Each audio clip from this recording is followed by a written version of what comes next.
အရင်ပေါင်190ကျော်ဝနေတာနေပြီးတော့ဒီလိုခန္ဓာကိုယ်ဖြစ်ဖို့အတွက်ကိုအချိန်3နှစ်လောက်ကြာတယ် body transformation တစ်ခုလုပ်ဖို့အတွက်လောက်ရမယ့် step တွေက simple ဖြစ်တယ်ဒါပေမဲ့လိုက်လုပ်ဖို့တော့မလွယ်ကူ body transformation တစ်ခုရဖို့ Rose လုပ်ခဲ့တဲ့အရာတွေကိုဒီနေ့ပြောပြမယ်အစီကျဖို့အတွက်ဆိုရင်ကိုစားတဲ့ပမာဏကို short ချဖို့လုပ်ပြီးတော့လောင်ကျွမ်းတဲ့ပမာဏကိုပို့ပြီးတော့လုပ်ပေးရမယ်ဒီဟာကို calorie deficit လို့ခေါ်တယ်ဒီလို weight ချတဲ့အခါမှာဒီ3နှစ်အတွင်းမှာဘာတွေပြောင်းလဲသွားလဲဆိုတာကိုပြောပြချင်တယ်အရင်တော့ Rose နဲ့အခု Rose နဲ့ဘာကွာလဲဆိုလို့ရှိရင်အရင်ကတော့ breakfast/dinner အကုန်လုံးကိုအပြင်စားပဲစားဖြစ်တာများတယ်အခု Rose ကတော့ဘာကွာလဲဆိုလို့ရှိရင် breakfast ကိုအတတ်နိုင်ဆုံး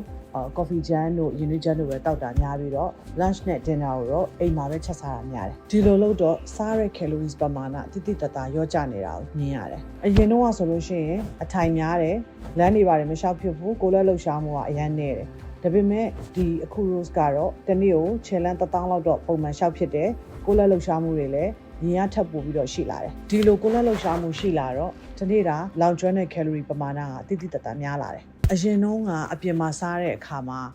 ကိုယ့်ရဲ့ခန္ဓာကိုယ်တွေကို calorie ဘယ်လောက်ဝင်သွားတယ်ဆိုတာအတိအကျဝင်သွားတယ်ဆိုတာကိုတွက်လို့မရဘူးအခု Rose ကတော့အိမ်မှာကိုယ့်ကိုချက်စားတာဖြစ်တဲ့အတွက်ကြောင့်မလို့ခန္ဓာကိုယ်တွေကိုထမင်းကဘယ်လောက်ဝင်သွားတယ် carbohydrate ကဘယ်လောက်ဝင်သွားတယ်